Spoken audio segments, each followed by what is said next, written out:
새벽 4시 알람이 울렸습니다.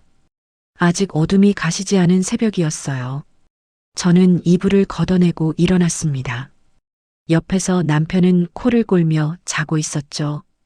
여보, 일어나야지. 작은 목소리로 불러봤지만 남편은 뒤척이기만 했어요. 괜찮아요. 익숙한 일이니까요. 화장실에서 찬물로 얼굴을 씻었습니다. 거울 속 제 모습을 봤어요. 언제부턴가 깊어진 눈가주름, 반백이 된 머리카락. 벌써 67살이네. 작게 중얼거렸습니다. 옷장에서 편한 옷을 꺼내 입었어요. 명절마다 입는 그 옷이었죠. 무릎까지 오는 검은색 치마에 회색 가디건. 40년 동안 명절이면 입었던 옷입니다. 부엌으로 가는 길에 거실을 지나쳤어요. 벽에 걸린 가족 사진이 눈에 들어왔습니다. 20년 전 찍은 사진이었어요. 시아버지, 시어머니, 그리고 우리 가족들. 모두가 웃고 있었죠. 지금은 시부모님 모두 돌아가시고 없습니다. 하지만 제사는 계속되고 있었어요. 부엌 서랍을 열었습니다. 그 안에는 낡은 수첩이 있었어요. 표지는 누렇게 발해 있었고 모서리는 헤어져 있었습니다. 40년 전 시집 올 때 시어머니께서 손수 써주신 제사 준비 노트였죠. 수첩을 펼쳤습니다. 추석 제사 마이너스 시아버지. 첫 페이지에 시어머니의 손글씨가 적혀 있었어요. 북어 머리 3개 반드시 홀수로, 명태 2마리 중간 크기, 대추 21개, 밤 15개, 배 3개. 재료 목록이 빼곡히 적혀 있었습니다. 다음 페이지에는 조리법이 있었어요. 북어포는 하루 전에 물에 불려야 함. 물은 3번 갈아줄 것. 명태전은 소금으로 간을 하되 너무 세게 하지 말 것. 세세한 주의사항까지 전부 적혀 있었죠. 저는 40년 동안 이 수첩을 보고 제사를 지냈습니다. 매년 추석과 설날, 그리고 시부모님 기일. 1년에 4번씩 40년이면 160번이네요. 수첩을 가슴에 꼭 안았습니다. 현관문을 열고 나갔어요. 밖은 아직 어두웠습니다. 새벽 공기가 차가웠죠. 10월 초의 가을 공기였어요. 걸어서 10분 거리에 있는 24시간 마트로 향했습니다. 손에는 장바구니와 그 낡은 수첩이 쥐어져 있었어요. 마트 입구에 들어서자 형광등 불빛이 눈부셨습니다. 어머, 사모님, 또 오셨어요? 계산대 직원이 저를 알아봤어요. 명절 때마다 새벽에 오니까 익숙한 얼굴이었죠. 네, 추석이라. 올해도 큰 댁에서 하시나 봐요? 고생이 많으시네요. 저는 웃으며 고개를 끄덕였습니다. 고생이라. 그래요. 고생이죠. 수산물 코너로 갔습니다. 수첩을 펼쳐봤어요. 북어 머리 3개. 북어를 고르기 시작했습니다. 크기가 고르고 살이 두툼한 것으로 골랐죠. 시어머니께서 가르쳐 주신 대로였어요. 며느리, 북어는 눈을 봐야 해. 눈이 맑아야 신선한 거야. 40년 전 시어머니의 목소리가 들리는 것 같았습니다. 명태도 골랐어요. 중간 크기로 2마리. 채소 코너로 이동했습니다. 무, 도라지, 고사리, 시금치. 제사상에 올릴 나물 재료들을 하나씩 집었어요. 과일 코너에서는 배와 사과, 대추를 골랐습니다. 대추는 반드시 홀수로 21개를 세어 봉지에 담았어요. 장바구니가 점점 무거워졌습니다. 손이 저렸죠. 고기 코너로 갔을 때였어요. 갑자기 눈앞이 핑 돌았습니다. 장바구니를 놓치고 말았어요. 바닥에 굴러떨어지는 무화배, 와르르 쏟아지는 재료들, 몸이 휘청거렸습니다. 사모님, 괜찮으세요? 직원이 달려왔어요. 저는 진열대를 붙잡고 겨우 중심을 잡았습니다. 괜찮아요. 잠깐 어지러워서. 안색이 안 좋으신데요. 잠깐 앉아 계세요. 직원이 제 팔을 붙잡고 휴게 공간으로 데려갔어요. 의자에 앉으니 조금 나아졌습니다. 물 드릴게요. 잠깐만요. 직원이 물을 가져다 줬어요. 물을 마시니 정신이 들었습니다. 혹시 어디 아프세요? 병원 가보셔야 하는 거 아니에요? 아니에요. 괜찮아요. 그냥 피곤해서 그런가 봐요. 피곤하다고 했지만 사실 알고 있었어요. 지난주 건강검진에서 의사 선생님이 말씀하셨거든요. 혈압이 높으시네요. 스트레스를 줄이셔야 합니다. 스트레스를 줄이라니. 명절에 어떻게 스트레스를 안 받을 수 있겠어요. 정신을 차리고 다시 장을 봤습니다. 떨어진 재료들을 주워 담고 부족한 것들을 더 집었어요.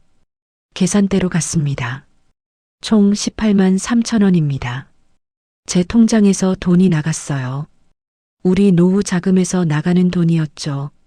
남편한테 말했던 적이 있어요. 여보, 제사 비용 시동생들한테 반씩 받아야 하는 거 아니에요? 그때 남편이 뭐라고 했더라. 우리가 장남이니까 당연한 거 아니야. 그런 소리 하지 마. 그 후로는 말하지 않았습니다. 집에 돌아왔어요. 무거운 장바구니 2개를 들고 현관문을 열었습니다. 거실은 여전히 조용했어요. 남편은 아직 자고 있었죠. 시계를 봤습니다. 오전 6시 30분. 부엌으로 가서 장바구니를 내려놓았어요. 한숨이 나왔습니다. 후. 냉장고를 열고 재료들을 정리하기 시작했습니다. 북어는 물에 불려야 하고 채소들은 다듬어야 하고 할 일이 산더미였어요. 그때 휴대폰이 울렸습니다. 문자였어요. 둘째 동서에게서 온 메시지였죠. 형님, 저희 내일 저녁에 갈게요. 애들 학원 끝나고 가려고요. 제사 준비 수고 많으세요. 제사는 모레인데 내일 저녁에 온다고요. 막내 동서한테도 문자가 왔습니다. 형님, 저희도 내일 오후에 갈게요. 남편이 오전에 골프 약속이 있대요.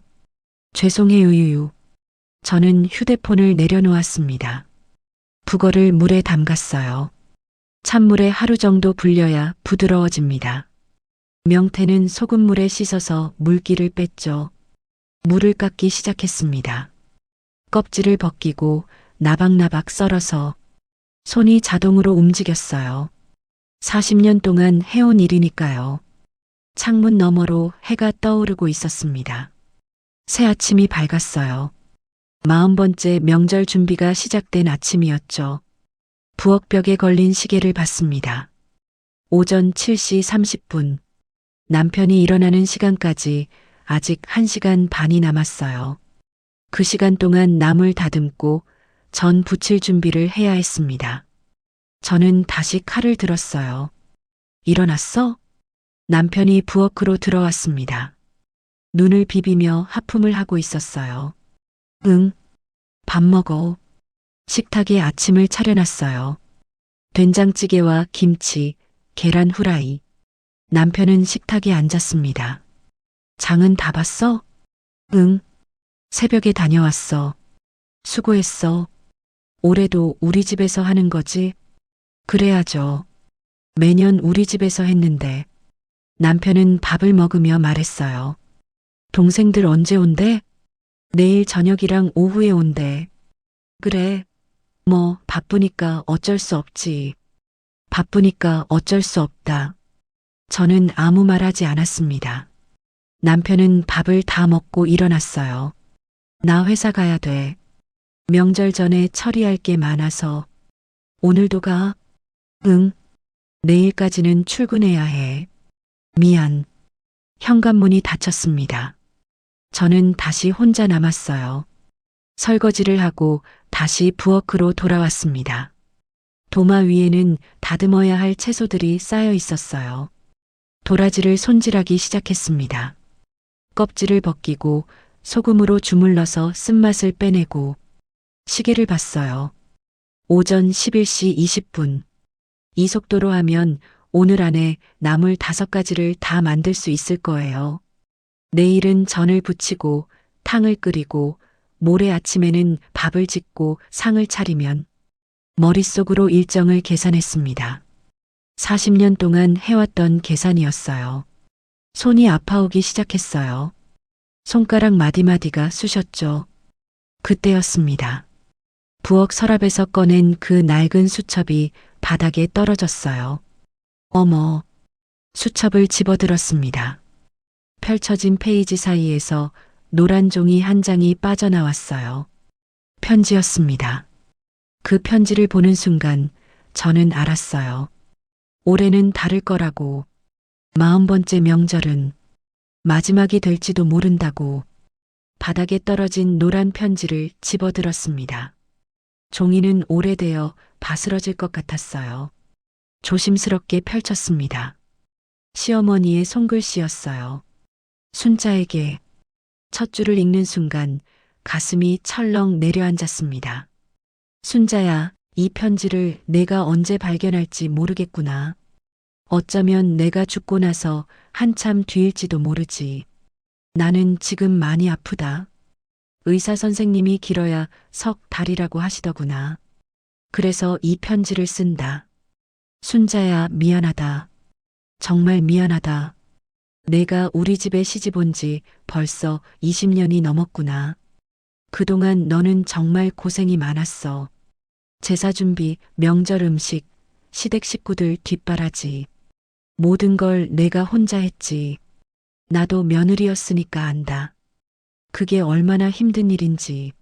하지만 나는 너한테 그 짐을 물려줬어. 내 아들들에게 제대로 가르치지 못했다. 돌아가면서 제사를 지내라고, 형님 댁만 고생시키지 말라고 말했어야 했는데 나는 그러지 못했어. 장남이니까 당연하다고 생각했던 거야. 우리 때는 다 그랬으니까. 하지만 그게 잘못된 거였어. 여기까지 읽고 저는 손이 떨리기 시작했습니다. 편지를 읽으며 눈물이 흘러내렸어요. 40년 동안 한 번도 들어본 적 없는 말이었습니다. 미안하다. 고생했다. 힘들었을 것이다. 시어머니께서는 알고 계셨던 거예요. 제가 얼마나 힘든지. 하지만 살아계실 때는 한 번도 그 말씀을 하지 않으셨죠.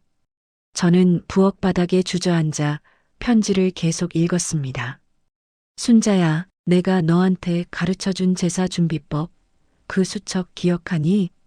시집 올 때 내가 손수 써준 거. 나도 시어머니한테 그렇게 배웠어. 그리고 너한테 물려줬지. 하지만 이제 생각해보니 그게 선물이 아니라 짐이었구나. 무거운 짐. 그 짐을 내가 평생 지고 갈 거라고 생각하니 마음이 아프다. 순자야, 너는 자유로워도 돼. 내가 죽으면 우리 아들들한테 말해줘. 어머니가 돌아가면서 제사 지내라고 하셨다고. 내가 평생 그 일을 할 필요는 없어. 너도 내 인생을 살아야지. 미안하다, 순자야. 너무 늦게 깨달아서 미안하다. 너는 정말 우리 집의 기둥이었어. 고마웠다. 마이너스 시어머니가. 편지는 거기서 끝났습니다. 저는 한참을 그 자리에 앉아 있었어요. 편지를 가슴에 꼭 안고 소리 없이 울었습니다. 40년 만에 처음으로 인정받는 느낌이었어요. 내가 힘들었던 게 맞구나. 내가 고생한 게 맞았구나. 그동안은 그런 생각조차 하지 못했습니다. 당연한 일이라고만 생각했으니까요. 장남 며느리니까 당연한 거라고. 하지만 시어머니께서는 알고 계셨던 거예요. 얼마나 시간이 지났을까요? 휴대폰 알람이 울렸습니다. 오후 2시. 저는 눈물을 닦고 일어났어요. 아직 할 일이 많았으니까요. 하지만 마음 한구석이 무너진 것 같았습니다. 편지를 다시 수첩 속에 넣었어요. 그리고 수첩을 서랍에 넣으려다가 멈췄습니다. 시어머니께서 말씀하셨잖아. 돌아가면서 지내라고. 하지만 그 말을 아무도 지키지 않았어요. 시어머니께서 돌아가신 지 벌써 15년. 그 후로도 제사는 계속 저희 집에서만 지냈습니다. 저는 다시 부엌일을 시작했어요. 도라지를 무치고 고사리를 볶고 시금치를 데쳤습니다. 하지만 마음 한편에서는 계속 생각이 들었어요. 이대로는 안 되는 거 아닌가? 올해가 마지막이어야 하는 거 아닌가? 손은 움직이고 있었지만 마음은 이미 다른 곳에 가 있었습니다. 저녁 7시쯤 남편이 돌아왔습니다. 다녀왔어. 응, 저녁 먹어. 식탁에 밥상을 차렸어요. 남편은 피곤한 표정으로 앉았습니다. 오늘도 힘들었어. 명절 전이라 회사가 난리야. 그래. 준비는 잘 돼가? 응. 저는 짧게 대답했어요. 평소와 다른 제 태도를 남편이 눈치챘을까요? 남편은 밥을 먹으며 말했습니다. 내일 동생들 오면 고기 구워줘야 하잖아. 양념은 해뒀어? 아직? 내일 아침에 해. 동생들이 좋아하는 거 알지? 알죠. 40년 동안 해왔는걸요. 저녁을 먹고 남편은 거실에서 TV를 봤습니다. 저는 부엌에서 설거지를 하고 내일 준비를 했어요. 밤 10시가 넘어서야 겨우 일을 마쳤습니다. 침대에 누우니 온몸이 쑤셨어요. 특히 허리와 다리가 아팠습니다. 옆에 누운 남편이 말했어요. 수고했어, 여보.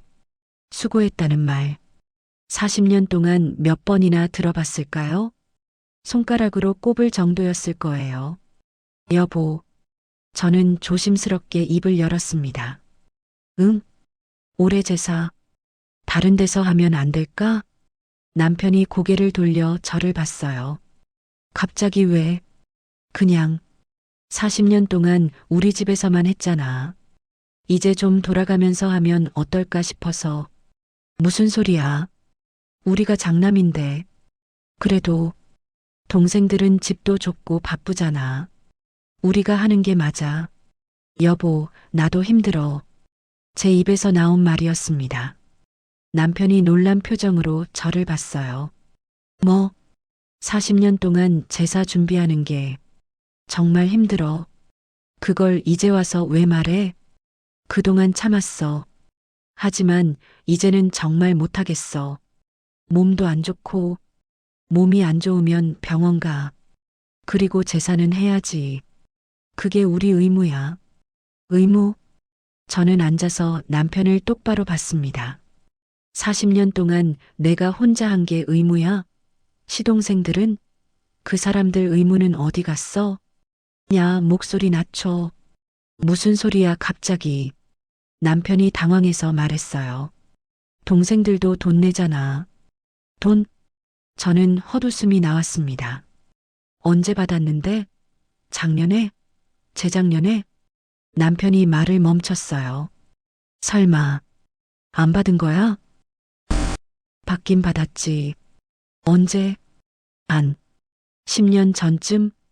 저는 믿을 수가 없었습니다. 10년 전? 그럼 그 후로는? 내가 장남이니까. 그냥 우리가 부담하는 거지 뭐. 왜 나한테 말 안 했어? 말하면 뭐해? 어차피 우리가 해야 하는데. 저는 이불을 확 걷어차고 일어났습니다. 그게 무슨 말이야?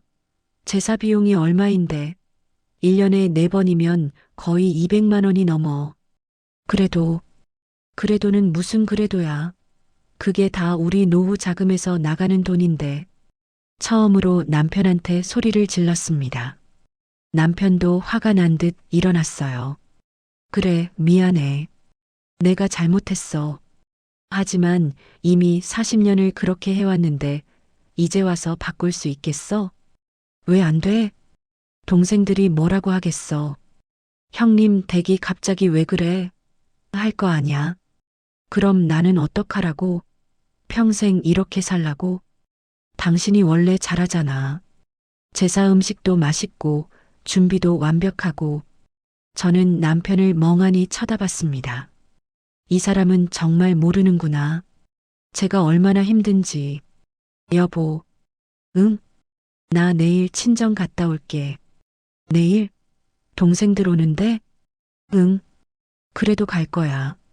저는 침대에 다시 누웠습니다. 남편 쪽으로 등을 돌렸어요. 야, 여보.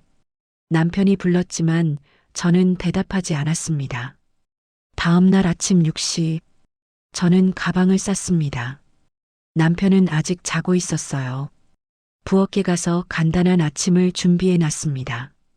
냉장고에는 어제 만든 나물 반찬들이 있었어요. 식탁 위에 메모를 남겼습니다. 동서들 오면 냉장고에 있는 반찬 내놓으세요. 저녁에 올게요. 마이너스 순자. 현관문을 나서는데 남편이 일어났어요. 어디가? 말했잖아. 친정. 진짜 가는 거야? 오늘 동생들 오는데? 오후에 온다고 했잖아. 저녁에 올게. 여보, 이러지 마. 제발. 남편의 목소리에 당황함이 섞여 있었습니다. 하지만 저는 돌아서지 않았어요. 친정으로 가는 버스에 앉았습니다. 창밖을 보며 생각했어요. 내가 지금 뭘 하는 거지? 40년 만에 처음으로 명절 준비를 남겨두고 집을 나왔습니다. 가슴이 두근거렸어요. 불안하기도 하고 무섭기도 하고, 하지만 동시에 이상한 해방감도 느껴졌습니다. 휴대폰이 울렸어요. 남편이었습니다. 받지 않았어요. 다시 울렸습니다. 이번엔 문자였죠. 여보, 돌아와. 우리 이야기하자. 하지만 저는 휴대폰을 가방에 넣었습니다. 친정은 고향 시골에 있었어요. 어머니는 10년 전에 돌아가시고 지금은 빈집으로 남아 있었습니다. 문을 열고 들어가니 먼지 냄새가 났어요. 거실 벽에는 어머니 사진이 걸려 있었습니다. 엄마. 저는 어머니 사진 앞에 앉았어요. 엄마, 나 잘하고 있는 거 맞죠? 대답은 없었습니다. 하지만 어머니가 말씀하실 것 같았어요. 그래, 잘하고 있어. 내 인생은 내가 사는 거야. 오후 3시쯤 남편에게서 다시 전화가 왔습니다. 이번엔 받았어요. 여보, 지금 어디야? 친정. 동생들 왔어. 너 없으면 어떡해. 냉장고에 반찬 있어.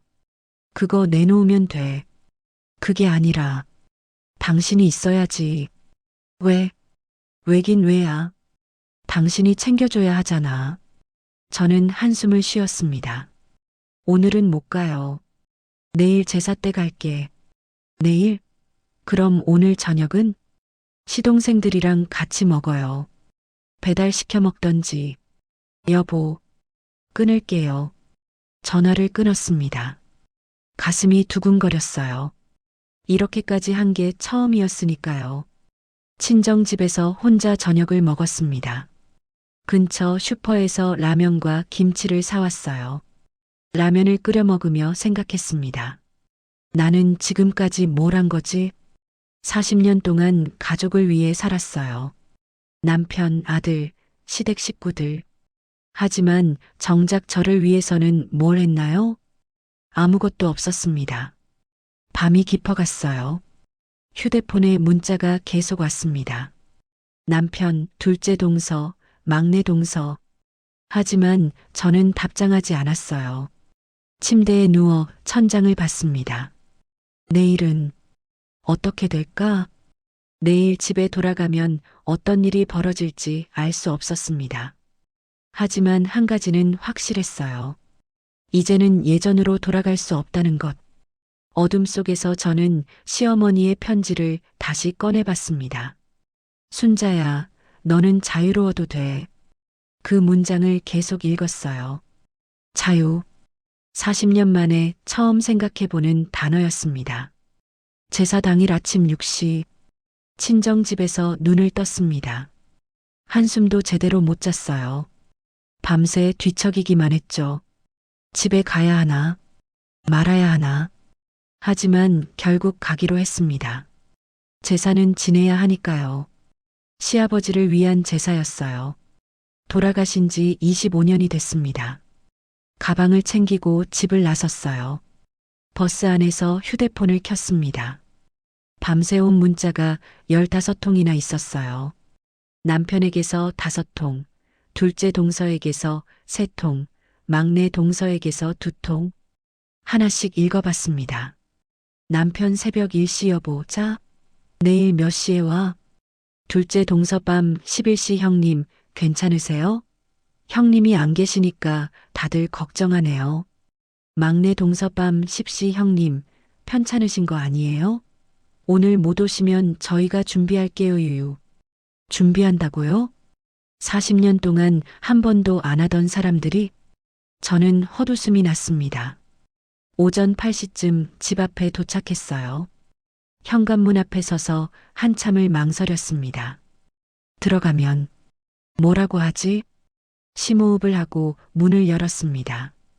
문을 여는 순간 눈앞이 캄캄했어요. 거실이 난장판이었습니다. 소파에는 이불이 널려 있었고 식탁에는 어젯밤 먹은 치킨 박스와 빈 소주병들이 그대로 있었어요. 부엌으로 갔습니다. 싱크대에는 설거지가 산더미처럼 쌓여 있었죠. 냉장고에서 꺼낸 반찬 그릇들이 뚜껑도 안 덮인 채 식탁 위에 있었어요. 이게 뭐야? 작게 중얼거렸습니다. 거실에서 남편과 시동생들이 자고 있었어요. 둘째 동서와 막내 동서는 안방에 있었습니다. 저는 가방을 내려놓고 부엌으로 갔어요. 제사는 오늘 밤 12시. 이제 16시간밖에 안 남았습니다. 부엌을 둘러봤어요. 제가 준비해둔 나물 반찬들은 반쯤 먹어서 모자랄 것 같았고 저는 아직 하나도 안 부쳤어요. 탕도 끓여야 하고 밥도 지어야 하고 과일도 깎아야 하고 할 일이 산더미였습니다. 여보, 남편이 부엌으로 들어왔습니다. 부스스한 얼굴이었어요. 왔구나. 언제 왔어? 방금. 미안해. 우리가 어젯밤에 치킨 먹고 그냥 자버렸어. 정리 좀 해줘. 저는 남편을 똑바로 쳐다봤습니다. 내가요? 응, 당연히 당신이 해야지. 우리는 잘 모르잖아. 말문이 막혔어요. 어젯밤에 그렇게 싸웠는데 남편은 아무것도 달라지지 않았습니다. 형님, 오셨어요? 둘째 동서 은주가 안방에서 나왔어요. 막내 동서 민지도 뒤따라 나왔습니다. 형님, 어디 편찮으셨어요? 어제 연락도 안 되고. 아니에요. 괜찮아요. 다행이다. 걱정했어요. 그나저나 오늘 제사인데 준비 많이 남았죠? 저희가 도와드릴게요. 은주가 활기차게 말했습니다. 그래요, 형님. 저도 도울게요. 뭐부터 하면 돼요? 민지도 말했어요. 저는 두 사람을 번갈아 봤습니다. 도와준다고요? 15년 동안 한 번도 도와준 적 없으면서 괜찮아요. 제가 할게요. 에이, 형님. 우리도 도와드려야죠. 정말 괜찮아요. 저는 단호하게 말했습니다. 은주와 민지가 서로 눈치를 봤어요. 형님, 우리한테 화나신 거예요? 은주가 조심스럽게 물었습니다. 아니에요. 그럼 왜 이러세요? 평소랑 달라요. 평소요? 저는 헛웃음이 나왔어요. 평소에는 제가 혼자 다 했으니까 편하셨겠죠. 형님, 됐어요. 가서 쉬세요. 제가 할 테니까. 저는 돌아서서 설거지를 시작했습니다. 동서들은 거실로 나갔어요. 밖에서 웅성거리는 소리가 들렸습니다. 형님 왜 저래? 몰라. 어제부터 이상하셨잖아. 우리가 뭘 잘못한 거 아니야? 저는 그 소리를 들으며 설거지를 했습니다. 이제야 궁금해 하시는군요. 40년 동안은 궁금하지도 않았으면서 전 부치는 일을 시작했어요. 밀가루 반죽을 만들고 생선을 손질하고 호박을 썰었습니다. 손이 자동으로 움직였어요. 하지만 마음은 무거웠습니다. 오후가 되자 집안이 분주해졌어요. 시동생들이 일어나서 TV를 보고 조카들이 왔어요. 거실은 시끌벅적했습니다. 하지만 부엌에는 저 혼자였어요. 오후 3시쯤 은주가 부엌에 들어왔습니다. 형님, 정말 도와드릴게요. 뭐 시키세요? 과일 깎을 수 있어요? 네, 해볼게요. 은주가 배를 들었어요. 칼을 들더니 서툴게 깎기 시작했습니다. 껍질이 두껍게 벗겨졌어요. 과일 절반이 버려지는 수준이었죠. 이렇게 하는 거 맞죠? 네. 저는 대답하고 다시 제 일을 했습니다. 은주는 10분쯤 하더니 손가락을 베었어요. 아야, 괜찮아요? 네. 근데 형님, 이거 생각보다 어렵네요. 형님은 어떻게 이걸 매번 하세요? 처음 알았나 봐요. 40년 동안 제가 뭘 해왔는지. 저녁 6시, 제사 음식은 거의 완성됐습니다. 하지만 저는 완전히 지쳐 있었어요. 온몸이 쑤시고 다리는 후들거렸습니다. 소파에 잠깐 앉았어요. 형님, 저녁 뭐 먹어요? 민지가 물었습니다. 냉장고에 반찬 있어요. 밥 하세요. 아, 네. 평소 같았으면 제가 저녁을 차렸을 거예요. 하지만 오늘은 하지 않았습니다. 할 수가 없었어요. 기운이 하나도 없었거든요. 가족들은 라면을 끓여 먹었습니다. 저는 밥 한 공기만 먹었어요. 밤 11시, 제사 준비가 끝났습니다. 제사상을 차리기 시작했어요. 과일, 나물, 전, 밥, 탕. 하나하나 정성스럽게 올렸습니다. 40년 동안 해온 그대로 가족들이 하나둘 모여들었어요. 남편, 시동생들, 동서들, 조카들 모두 제사복으로 갈아입고 있었습니다. 저는 마지막으로 상을 점검했어요. 완벽했습니다. 언제나처럼 밤 12시 제사가 시작됐습니다. 남편이 절을 하고 시동생들이 절을 했어요. 동서들과 저도 절을 했습니다. 30분쯤 제사를 지내고 음복을 했어요. 올해도 수고 많으셨어요, 형님. 둘째 동생이 말했습니다. 그러게요. 형님 아니면 누가 이렇게 해요. 막내 동생도 거들었어요. 그 말을 들으며 저는 생각했습니다. 이제 말해야 해. 지금이 아니면 평생 못할 거야. 음복이 끝나고 사람들이 거실에 앉았을 때였어요. 저는 조용히 일어났습니다. 여러분, 모두가 저를 봤어요. 제가 할 말이 있어요. 뭔데요, 형님?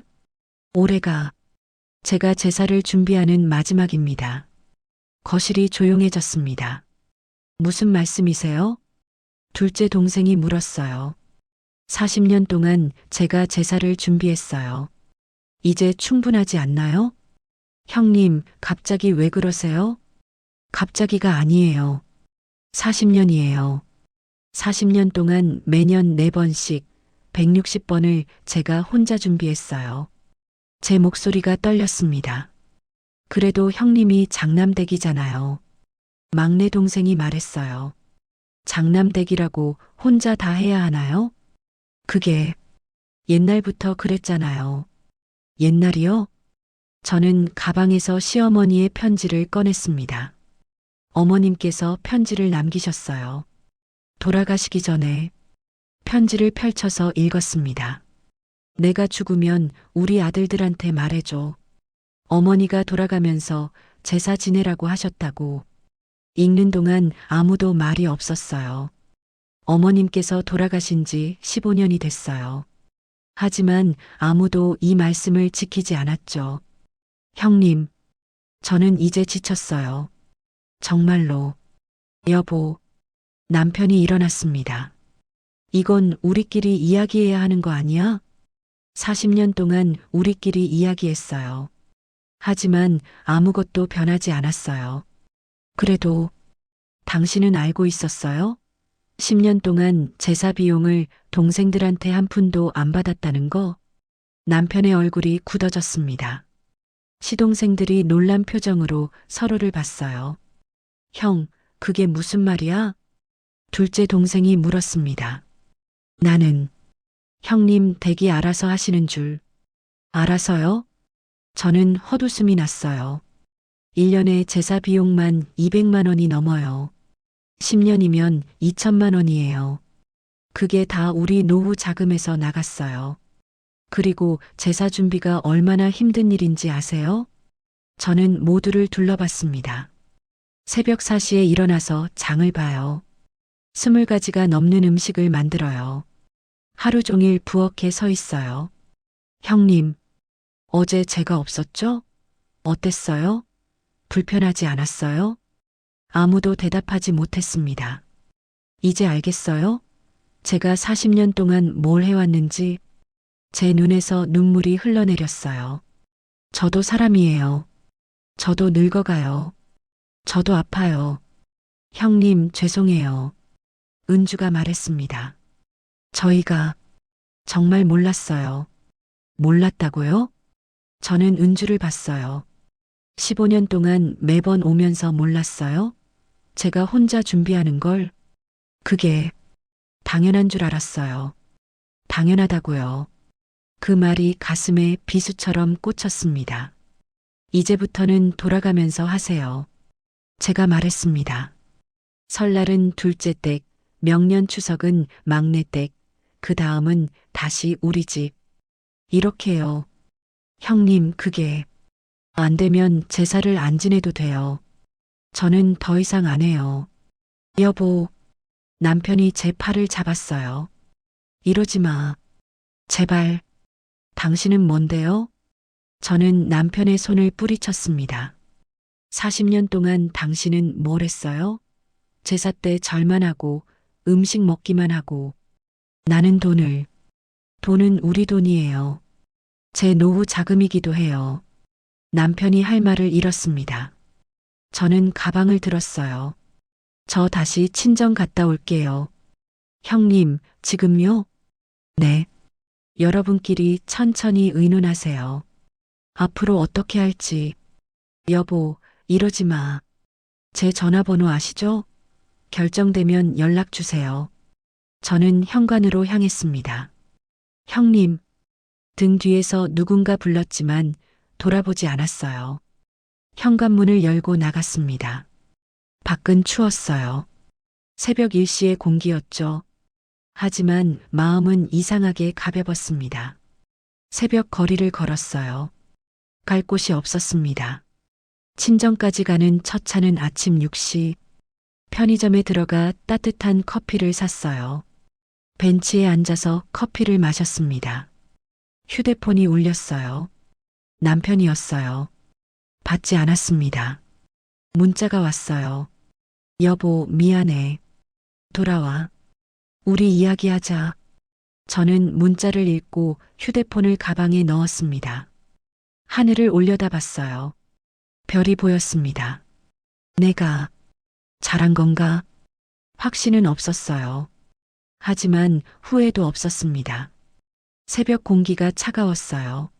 하지만 저는 앉아 있었습니다. 40년 만에 처음으로 저 자신을 위해 선택한 밤이었으니까요.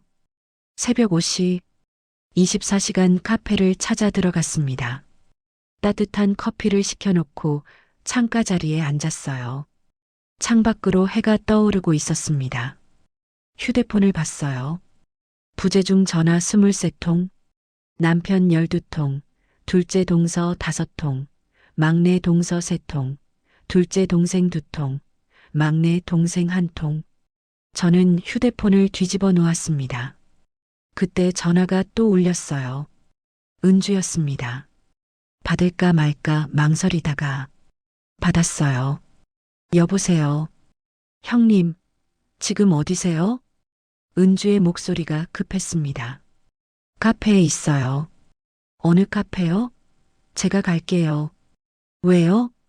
형님이랑 이야기하고 싶어요. 제발이요. 은주의 목소리에 절박함이 묻어 있었어요. 역 앞 24시간 카페요. 알았어요. 30분 안에 갈게요. 전화가 끊겼습니다. 30분 후 은주가 카페에 들어왔어요. 화장도 안 한 맨얼굴에 급하게 나온 티가 났습니다. 형님, 은주가 제 앞에 앉았어요. 눈이 빨갛게 충혈돼 있었습니다. 밤새 울었어요? 네. 형님, 정말 죄송해요. 은주가 고개를 숙였습니다. 15년 동안 저는 정말 몰랐어요. 형님이 얼마나 힘드셨는지. 어젯밤에 형님이 나가시고 나서 우리 남편이랑 싸웠어요. 은주가 말을 이었습니다. 형님이 나가시자마자 저는 오빠한테 물었어요. 제사 비용 형님 댁에 보냈냐고. 은주의 목소리가 떨렸어요. 그랬더니 안 보냈대요. 10년 동안. 형이 알아서 하는 줄 알았대요. 저는 그 말 듣고 너무 화가 나서 은주가 눈물을 닦았습니다. 제가 외쳤어요.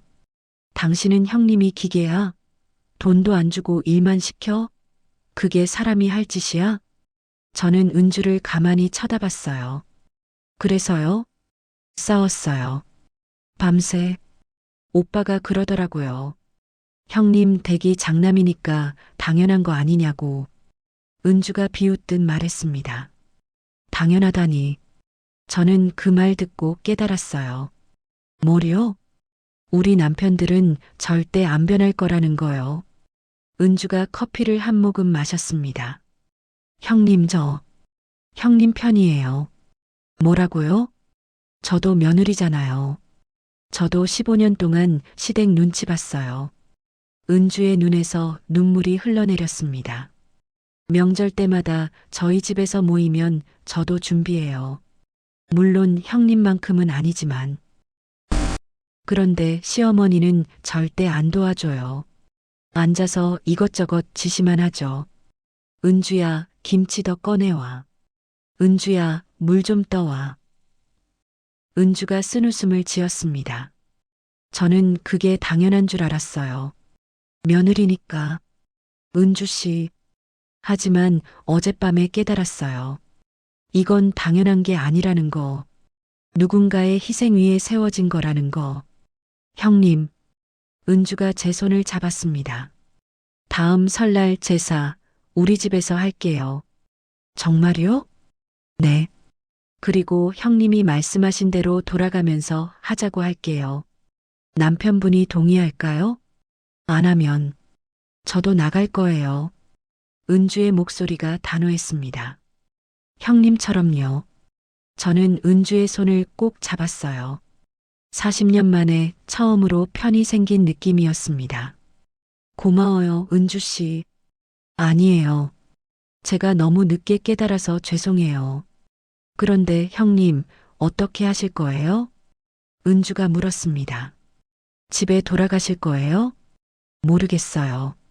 솔직히 말했어요. 형부는 계속 전화하세요? 네. 30통 넘게 왔어요. 받으세요. 왜요?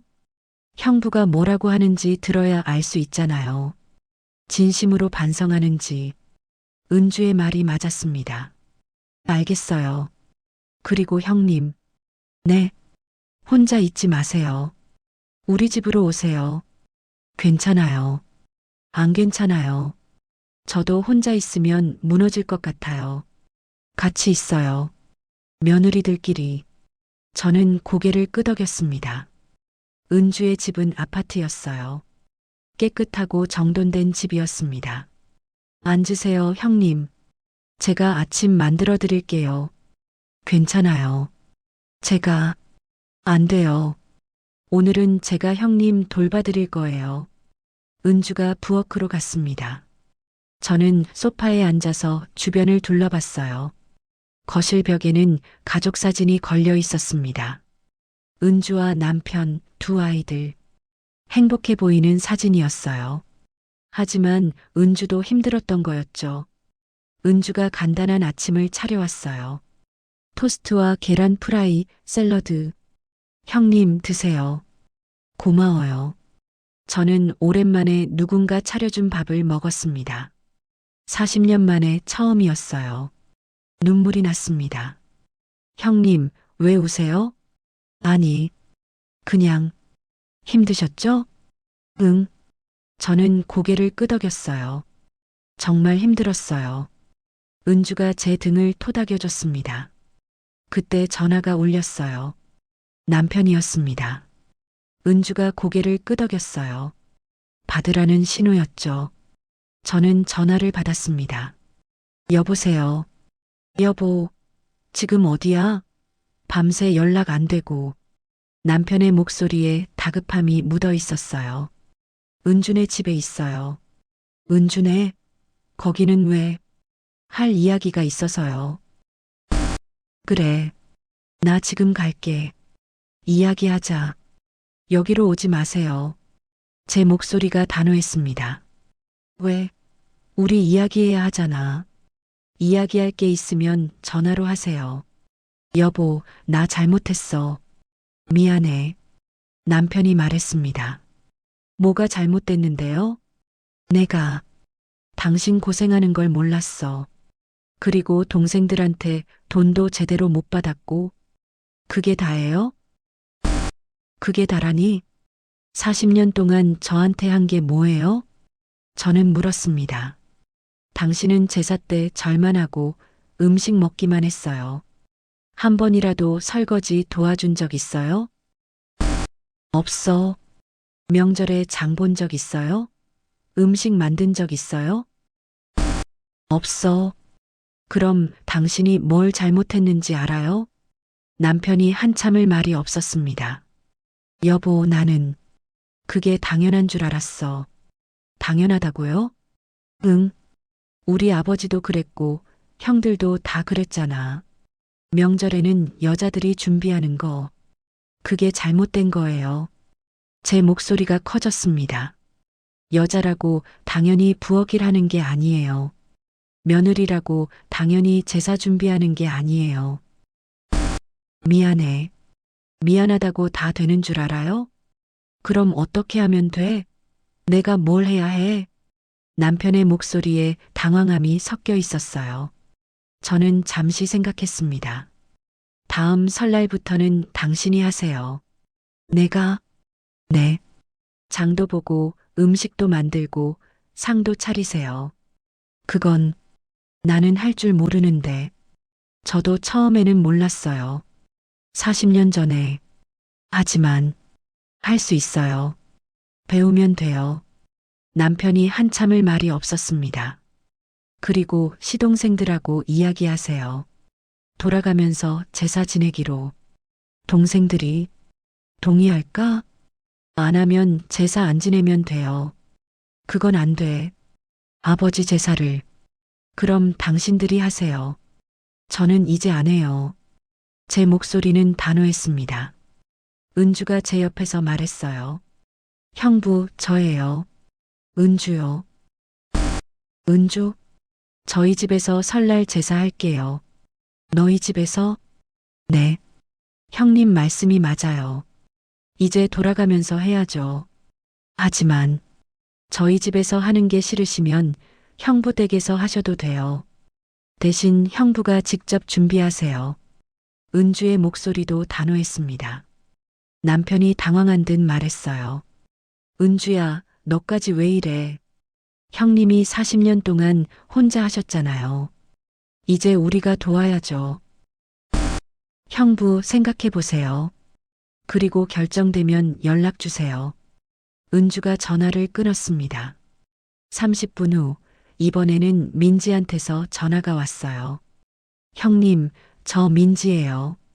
응. 어디 계세요? 괜찮으세요? 응. 괜찮아. 형님, 저도 죄송해요.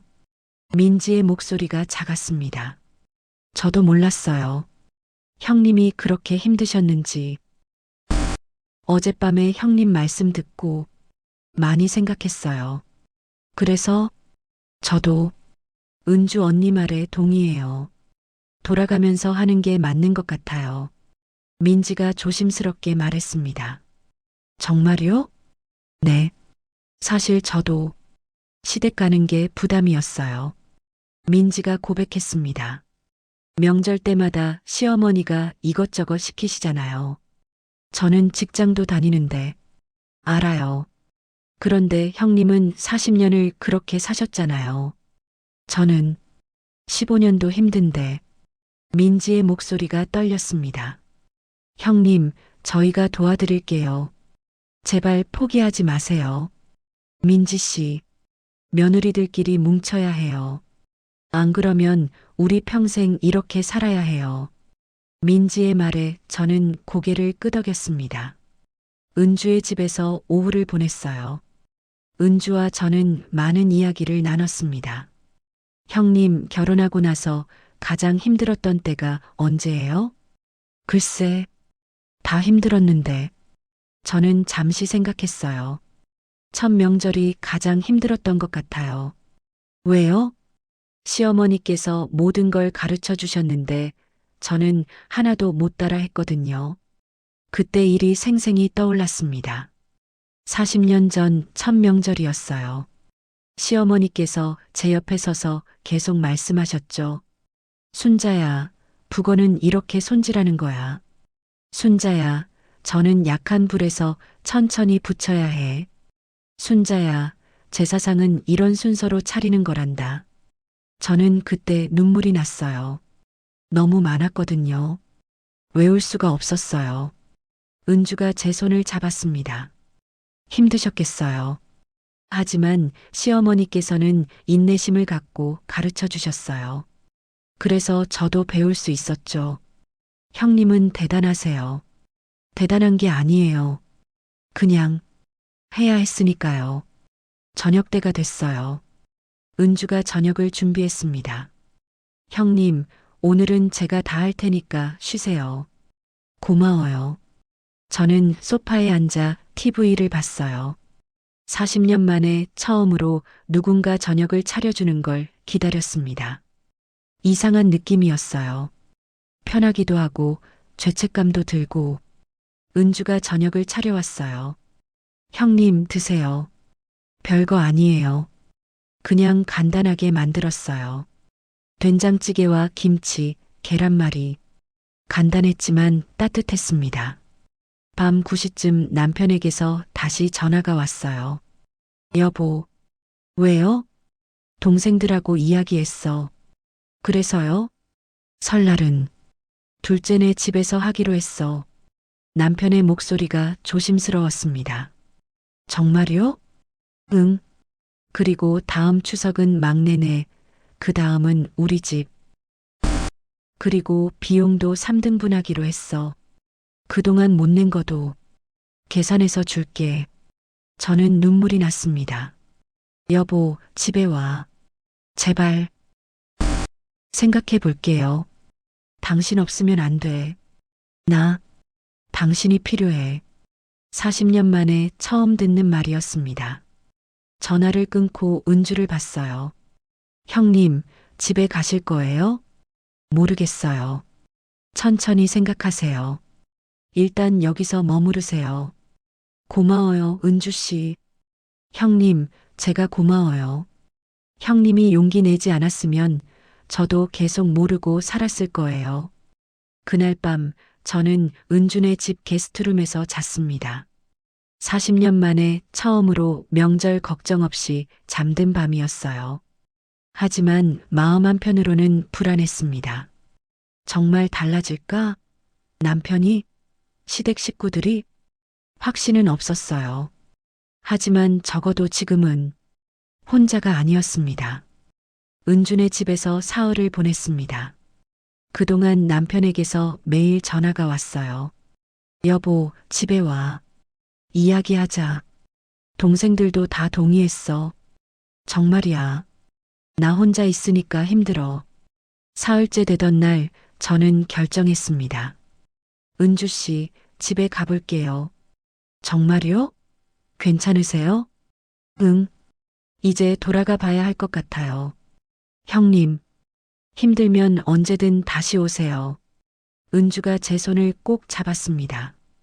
집 앞에 도착했어요. 문을 열고 들어가니 남편이 거실에 앉아 있었습니다. TV를 보고 있었지만 제가 들어오는 소리에 벌떡 일어났어요. 여보, 남편이 저에게 다가왔습니다. 다녀왔어요. 고생했어. 짐 줘. 내가 들어줄게. 남편이 제 가방을 받아들었어요. 40년 만에 처음이었습니다. 거실을 둘러봤어요. 깨끗했습니다. 사흘 전 제가 나갔을 때 난장판이었던 거실이 정리돼 있었어요. 여보, 배고프지? 밥 먹을래? 당신이 했어요? 응. 김치찌개 끓였는데 맛있을지 모르겠다. 남편이 쑥스럽게 웃었습니다. 부엌으로 갔어요. 식탁에는 밥과 김치찌개, 김치가 차려져 있었습니다. 찌개를 한 입 먹어봤어요. 짜네요. 그래, 미안. 간 조절이 어렵더라. 하지만 먹을 만해요. 남편의 얼굴이 환해졌습니다. 식사를 마치고 거실에 앉았어요. 남편이 조심스럽게 말했습니다. 여보, 나 정말 반성했어. 사흘 동안 혼자 있으면서 많이 생각했어. 내가 당신한테 얼마나 무심했는지. 그래요? 응. 설거지도 해봤어. 빨래도 돌리고 청소도 했어. 남편이 손을 보여줬어요. 설거지하다 손가락을 벤 자국이 있었습니다. 하루만 해봐도 힘들더라. 근데 당신은 40년을. 남편의 목소리가 떨렸습니다. 미안해. 정말 미안해. 앞으로는 내가 할게. 남편이 말했습니다. 뭐요? 집안일. 같이 하자. 나도 이제 배울게. 정말요? 응. 그리고 다음 제사는 정말 돌아가면서 하기로 했어. 둘째도 동의했고 막내도 그러겠대. 비용은요? 3등분 하기로 했어. 그리고 그동안 못 낸 거. 남편이 통장을 꺼냈습니다. 둘째랑 막내한테 받았어. 각각 700만 원씩. 합쳐서 1,400만 원. 통장을 봤어요. 정말로 입금돼 있었습니다. 여보, 이거 당신 노후 자금 통장에 다시 넣을게. 내가 뺏은 거니까. 저는 눈물이 났습니다. 40년 만에 처음으로 인정받는 느낌이었어요. 석 달이 지났습니다. 설날이 다가왔어요. 이번에는 둘째네 집에서 제사를 지내기로 했습니다. 은주가 전화했어요. 형님, 저 떨려요. 왜요? 제사 준비 처음 해보는 거잖아요. 제대로 할 수 있을까요? 할 수 있어요. 제가 도와줄게요. 정말요? 응. 같이 해요. 저는 40년 된 제사 수첩을 가방에 넣었습니다. 이제 은주에게 물려줄 차례였어요. 설날 사흘 전 은주네 집으로 갔습니다. 은주가 현관에서 저를 맞이했어요. 형님, 준비 시작할까요? 네. 근데 형님, 저 정말 할 수 있을까요? 은주의 얼굴에 불안감이 가득했습니다. 괜찮아요. 제가 있잖아요. 부엌으로 갔어요. 은주가 재료들을 준비해 놨습니다. 형님, 뭐부터 하면 돼요? 먼저 북어를 불려야 해요. 저는 수첩을 펼쳤습니다. 여기 봐요. 찬물에 하루 정도. 은주가 열심히 메모하기 시작했어요. 이틀 동안 은주와 함께 제사 준비를 했습니다. 북어포 손질하는 법, 전 부치는 법, 나물 무치는 법. 하나하나 가르쳐 줬어요. 형님, 이거 정말 어렵네요. 처음에는 다 어려워요. 저도 그랬어요. 형님은 이걸 40년 동안 혼자. 은주가 눈물을 글썽였습니다. 이제는 혼자가 아니잖아요. 저는 은주의 어깨를 토닥였습니다. 같이 하는 거예요. 설날 아침이 왔습니다. 가족들이 하나둘 모여들었어요. 남편, 시동생들, 민지, 조카들. 하지만 이번에는 달랐습니다. 부엌에 은주만 있는 게 아니었어요. 형님, 뭐 도와드릴까요? 민지가 부엌에 들어왔습니다. 과일 좀 깎아줄래요? 네. 둘째 동생 부인도 들어왔어요. 저도 도와드릴게요. 부엌이 북적였습니다. 거실에서는 남편들이 모여 있었어요. 하지만 예전처럼 TV만 보고 있지 않았습니다. 형, 우리도 뭐 도와야 하는 거 아니야? 막내 동생이 말했습니다. 그래야지. 아내들만 부엌에 있으면 안 되지. 둘째 동생도 고개를 끄덕였어요. 제 남편이 일어났습니다. 그럼 우리는 상 차리는 거 도와주자. 그래, 형님. 남편들이 부엌으로 들어왔습니다. 40년 만에 처음 보는 광경이었어요. 제사상을 차리기 시작했습니다. 여기는 어떤 걸 올려요? 둘째 동생이 물었습니다. 과일이요. 대추는 홀수로. 은주가 대답했어요. 저는 옆에서 지켜보기만 했습니다. 남편이 제 옆에 왔어요. 여보, 이거 여기 놓는 거 맞아? 응. 잘했어요. 신기하다. 내가 이런 것도 하게 되네. 남편이 쑥스럽게 웃었습니다. 그때 초인종이 울렸습니다. 문을 열자 한 할머니가 서 있었어요. 낯선 얼굴이었습니다. 저, 누구세요? 은주가 물었습니다. 나는 너희 시어머니 친구야. 할머니의 목소리가 떨렸어요. 어머니 친구요? 그래. 오늘 제사라고 들어서 잠깐 들렀어. 할머니가 집 안으로 들어왔습니다. 제사상을 보더니 눈물을 글썽였어요. 잘 차려졌구나. 제사를 지낸 후 할머니가 우리를 불렀습니다. 너희들한테 해줄 이야기가 있어. 모두가 거실에 모였어요. 할머니가 천천히 입을 열었습니다. 너희 시어머니, 정희는 내 평생 친구였어. 우리는 50년 넘게 친구였지. 같은 동네에서 자라고 같은 날 시집 갔어. 할머니가 과거를 회상했습니다. 정희도 며느리 생활이 힘들었어. 어머니가요? 제가 놀라서 물었습니다. 그래. 너희는 모르겠지만 정희의 시어머니는 정말 엄하셨어. 정희는 20살에 시집 왔어. 그때부터 30년 동안 제사를 준비했지. 할머니가 말을 이었습니다. 시댁 식구가 많았거든. 제사만 해도 1년에 6번이었어. 6번요? 그래. 시할아버지, 시할머니, 시아버지, 부모님까지. 정희는 혼자서 다 준비했어. 할머니의 목소리가 떨렸습니다. 한 번은 정희가 제사 준비하다가 쓰러진 적이 있어. 과로로. 병원에 입원했는데 시어머니가 뭐라고 했는지 아니? 모두가 할머니를 쳐다봤습니다. 며느리가 약해서 큰일이네. 제사는 누가 지내? 그렇게 말씀하셨어. 정희는 그날 이후로 달라졌어. 아프다는 말도 안 하고 힘들다는 말도 안 했지. 할머니가 눈물을 닦았습니다. 30년을 그렇게 살았어. 그러다가 시어머니가 돌아가셨지. 정희는 그때 나한테 말했어. 나는 내 며느리한테는 이렇게 안 할 거야. 절대로. 할머니가 저를 봤습니다. 그래서 순자야, 정희가 너한테 제사 준비법을 가르쳐 주면서도 항상 미안해 했어. 그랬어요? 그래. 내가 순자한테 이 짐을 물려주는 게 맞는 건가 늘 고민했지. 할머니가 가방에서 낡은 일기장을 꺼냈습니다. 정희가 남긴 일기야. 돌아가시기 전에 나한테 맡겼어. 일기장을 펼쳤습니다.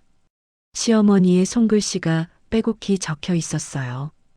2010년 추석. 오늘도 순자가 혼자 제사를 준비했다. 내가 도와줘야 하는데 몸이 아파서 못했다. 순자의 얼굴이 피곤해 보였다. 미안하다. 내가 며느리 시절에 받았던 그 고통을 순자도 겪고 있는 건 아닐까? 걱정이다. 읽는 동안 눈물이 흘러내렸습니다. 다음 페이지를 넘겼어요. 2012년 설날. 아들들에게 말했다. 이제 돌아가면서 제사를 지내라고. 하지만 큰아들이 거절했다. 저희가 장남인데 당연한 거 아니에요? 나는 더 이상 말하지 못했다. 순자야, 미안하다. 할머니가 말했습니다. 정희는 너희 아들들한테도 여러 번 말했어. 하지만 아무도 듣지 않았지. 시동생들이 고개를 숙였습니다. 어머니가 그런 말씀을 하셨어요? 둘째 동생이 떨리는 목소리로 물었습니다. 그래. 돌아가시기 한 달 전까지도 걱정하셨어. 내가 죽으면 순자가 더 힘들어질 텐데. 하면서 할머니가 저를 봤어요. 순자야, 정희는 널 정말 고마워했어. 그리고 미안해했어. 할머니, 너는 30년 동안 우리 정희가 못다 한 꿈을 이뤄줬어. 무슨 꿈요? 자유. 며느리로서의 자유. 할머니의 이야기를 듣고 모두가 침묵했습니다. 남편이 먼저 입을 열었어요. 어머니가 그렇게 힘드셨는지 몰랐습니다. 나도 몰랐어. 둘째 동생도 말했습니다. 어머니는 항상 웃으시고 강하셨는데 겉으로는 그래 보였겠지. 하지만 속으로는 많이 힘드셨어. 할머니가 말했습니다. 그래서 정희는 마지막 편지를 순자한테 남긴 거야. 자유로워도 되라고. 저는 그제야 이해했습니다. 시어머니께서 왜 그 편지를 남기셨는지. 당신이 평생 꿈꿨던 자유를 저에게 주고 싶으셨던 거였어요. 은주가 울먹이며 말했습니다. 저희가 정말 몰랐어요. 나도 몰랐어. 민지도 눈물을 닦았습니다. 남편이 제 손을 잡았어요. 여보, 미안해. 정말 미안해. 나도 미안해요, 형님. 둘째 동생이 말했습니다. 저희가 너무 안일했습니다. 형님 덕분에 우리가 깨달았어요. 막내 동생도 고개를 숙였습니다. 할머니가 일기장을 제게 건넸습니다. 순자야, 이거 가져. 정희가 너한테 주고 싶어 했던 거야. 할머니, 그리고 이제는 너도 쉬어. 충분히 했어. 할머니가 제 어깨를 토닥였습니다. 정희도 하늘에서 기뻐할 거야. 내가 자유를 찾은 걸. 눈물이 멈추지 않았습니다. 40년 동안 쌓였던 모든 감정이 쏟아져 나왔어요. 남편이 저를 안아줬습니다. 은주도 민지도 다가와 저를 안았어요. 우리는 한참을 그렇게 울었습니다. 할머니가 돌아가시고 저는 일기장을 펼쳐봤습니다. 마지막 페이지에 시어머니의 글이 있었어요. 순자야, 이 글을 읽고 있다면 아마 나는 세상에 없을 거야. 너에게 하지 못한 말들이 너무 많구나. 고맙다는 말, 미안하다는 말, 사랑한다는 말. 너는 나보다 훨씬 강하고 현명한 사람이야. 나는 끝까지 며느리의 굴레에서 벗어나지 못했지만 너는 꼭 자유로워지길 바란다. 너의 인생은 너의 것이야. 잊지 마. 사랑한다, 순자야. 저는 일기장을 가슴에 안았습니다. 어머니, 저도 사랑해요. 할머니가 다녀간 후 3개월이 지났습니다. 봄이 왔어요. 그동안 많은 것이 변했습니다. 남편은 매일 저녁 설거지를 했고 주말에는 청소도 도왔어요. 시동생들도 한 달에 한 번씩 모여서 어머니 산소에 다녀왔습니다. 모든 게 좋아지는 것 같았어요. 하지만 그날이 왔습니다. 여보, 다음 주가 아버지 기일이야. 남편이 말했습니다. 응, 알아요. 이번에는 우리 집에서 하는 거 맞지? 그렇죠. 돌아가면서 하기로 했으니까. 저는 대답했어요. 하지만 이번에는 걱정이 없었습니다. 남편이 도와줄 거니까요.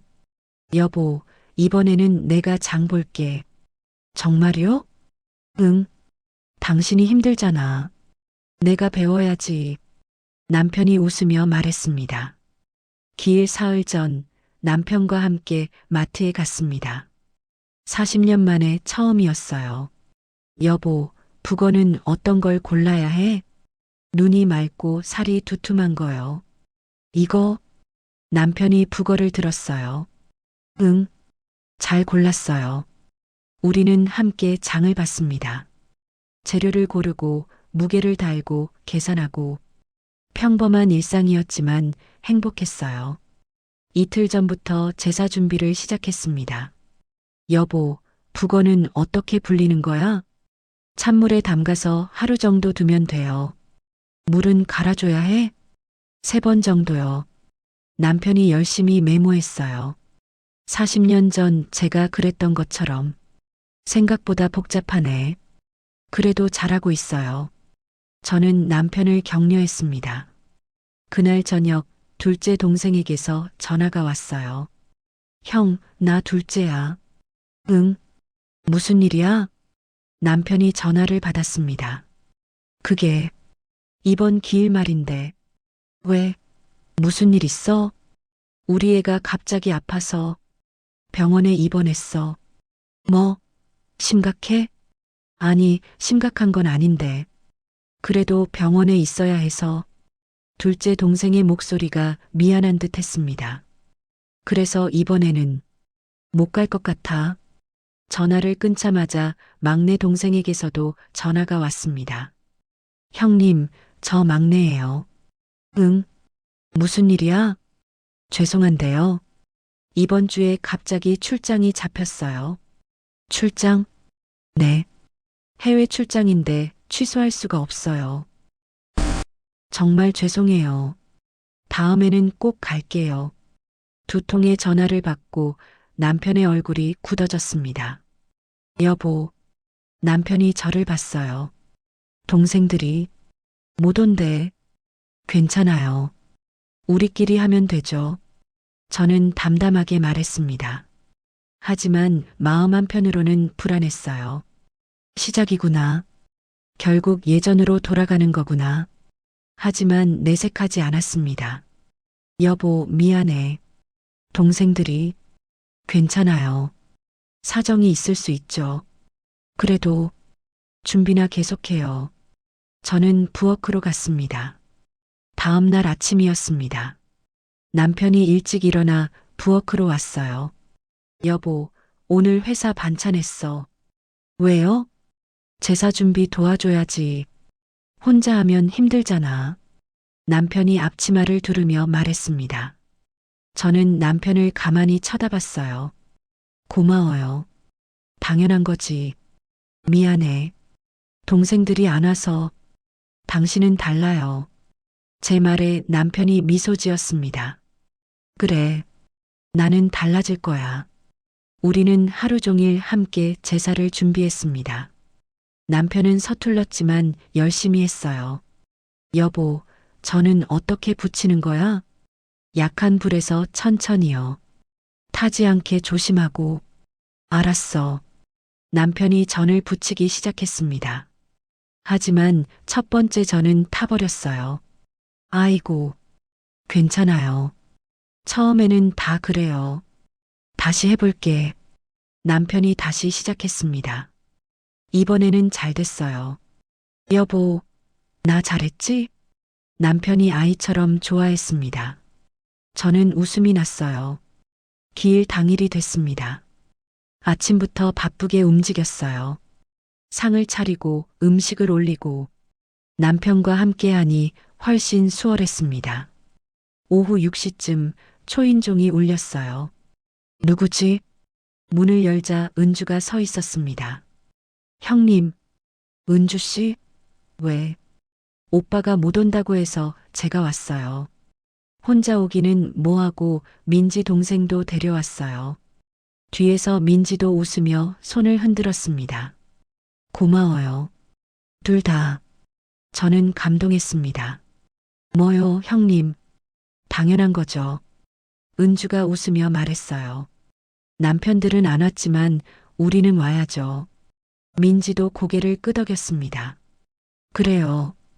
우리가 있잖아요. 3명의 며느리가 함께 제사상 앞에 섰습니다. 남편도 옆에 섰어요. 동생들이 못 와서 미안하다. 그래도 우리끼리라도. 남편이 말했습니다. 괜찮아요. 이것만으로도 충분해요. 저는 진심으로 말했어요. 제사를 지냈습니다.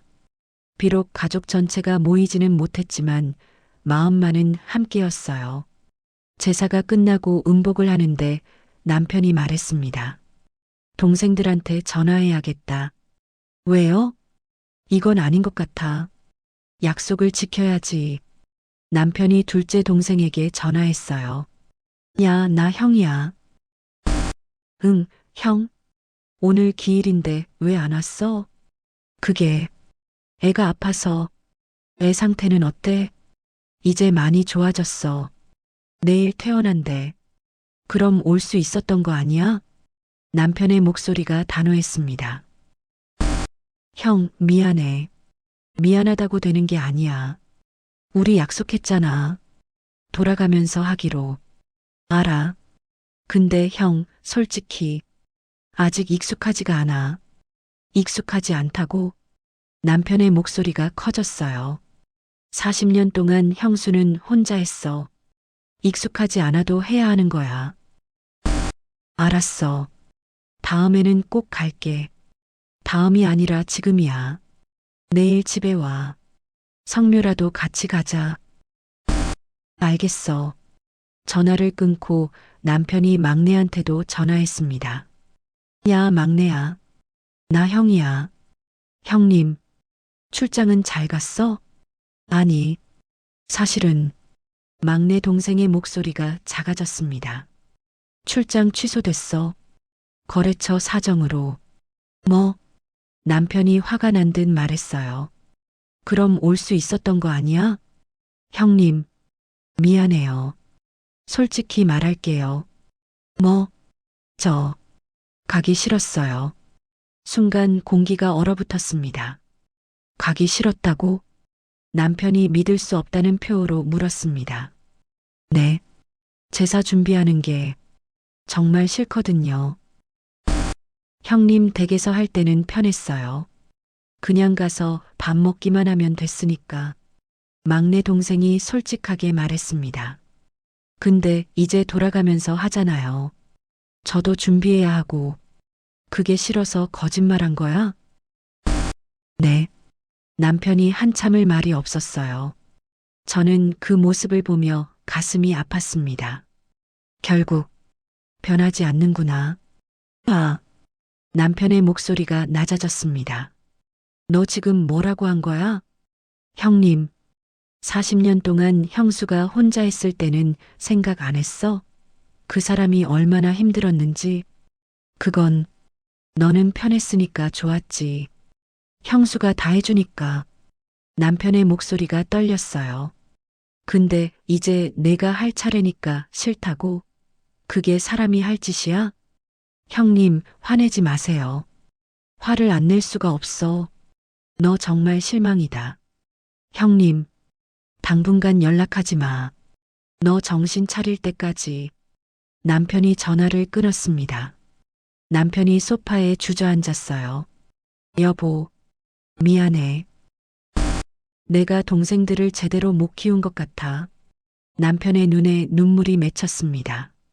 어머니가 돌아가시기 전에 그렇게 말씀하셨는데 우리는 하나도 안 들었어. 나도 똑같았어. 당신 고생하는 걸 보면서도 당연하다고 생각했지. 남편이 제 손을 잡았습니다. 여보, 나 정말 변하고 싶어? 근데요? 동생들은 안 변할 것 같아. 어떡하지? 저는 한참을 생각했습니다. 그리고 입을 열었어요. 여보, 응? 우리만 하면 안 돼요? 뭐, 시동생들이 안 변한다면 우리만 하는 거예요. 하지만 그럼 당신이 괜찮아요. 제가 말했습니다. 전처럼은 아니에요. 당신이 있잖아요.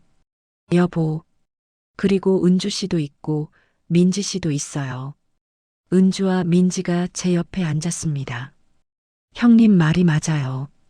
우리가 도와드릴게요. 은주가 말했어요. 네.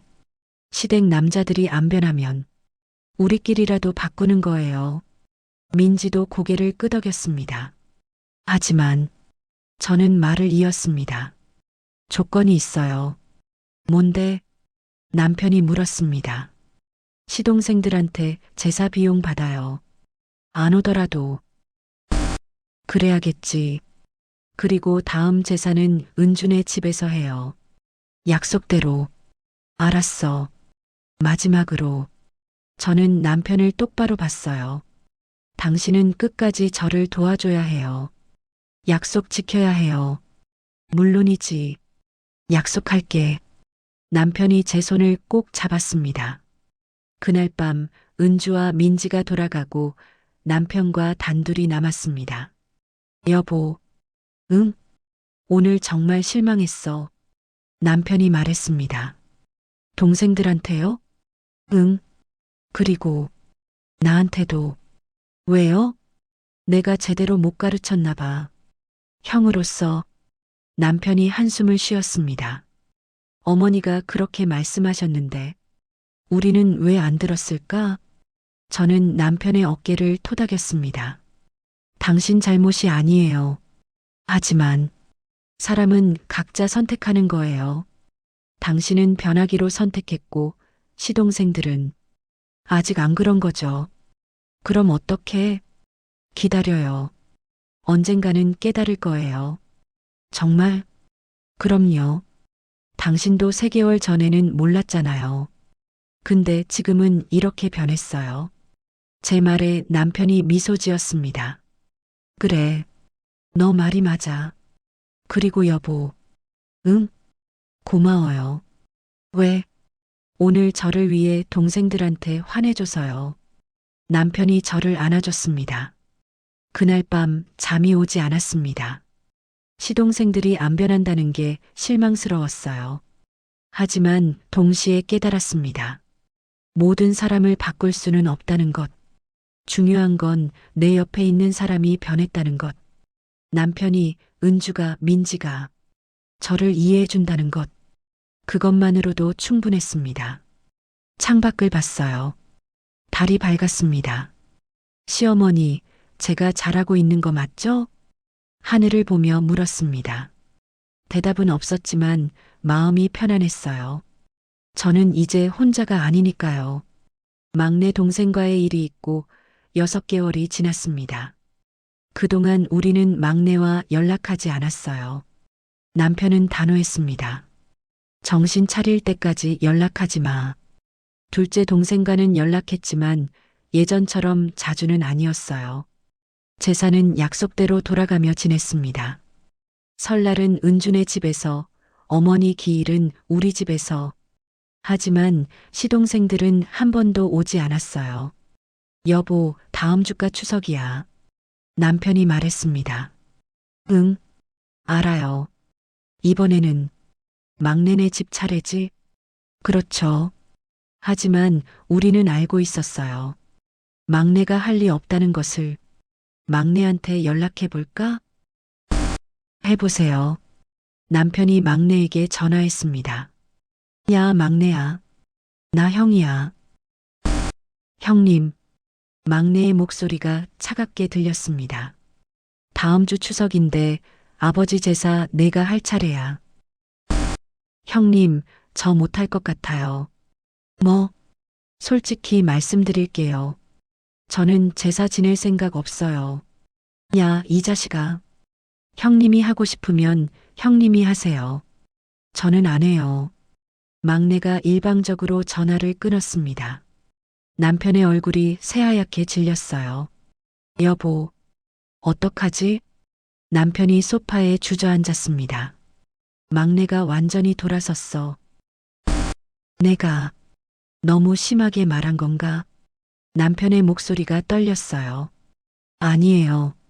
당신은 당연한 말을 한 거예요. 하지만 이제 제사를 우리가 하면 돼요.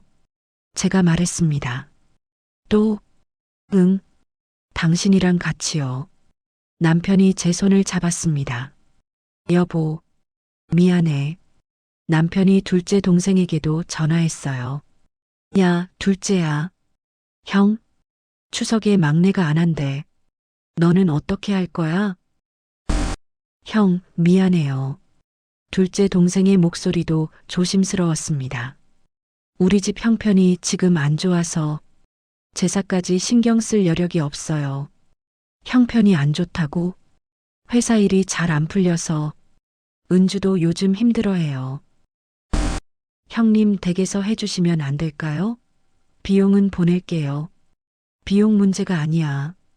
우리 약속했잖아. 알아요. 근데 지금은 정말 어려워요. 남편이 한숨을 쉬었습니다. 그날 저녁 은주에게서 전화가 왔어요. 형님, 저예요. 은주의 목소리가 울먹였습니다. 은주 씨, 무슨 일이에요? 형님, 죄송해요. 오빠가 회사에서 힘든 일이 있어서. 알아요. 둘째 동생한테서 들었어요. 추석 제사. 저희 집에서 하기로 했었는데 못할 것 같아요. 괜찮아요. 아니에요. 안 괜찮아요. 은주가 울기 시작했습니다. 제가 형님한테 그렇게 말했잖아요. 우리가 도와드린다고, 며느리들끼리 뭉쳐야 한다고. 은주 씨, 근데 저도 결국 못 지키는 거잖아요. 은주 씨, 괜찮아요. 정말로. 제가 말했습니다. 사정이 있을 수 있어요. 저도 이해해요. 형님, 형님은 왜 그렇게 착하세요? 착한 게 아니라 현실을 아는 거예요. 현실이요? 응. 모든 게 우리 뜻대로 되지는 않아요. 그래도 괜찮아요. 형님, 은주 씨, 지금은 가족 챙기세요. 재산은 나중에 생각하고. 정말 죄송해요, 형님. 괜찮아요.